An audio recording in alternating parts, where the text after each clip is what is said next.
some of them go down to fantasy baseball camps and play baseball against the old Yankees or old Mets.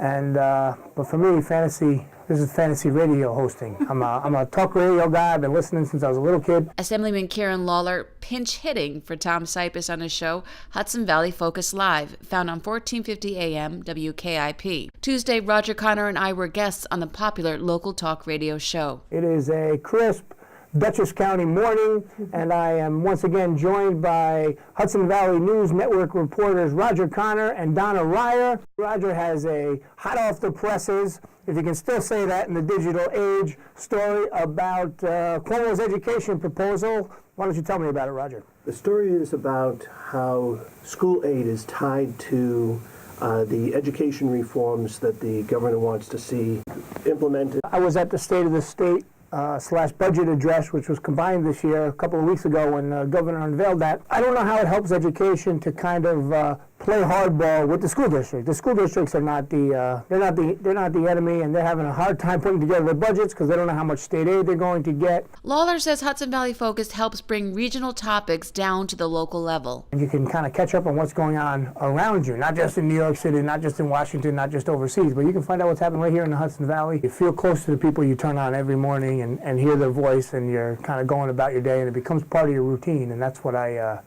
kind of keeps you company throughout the morning and throughout the day.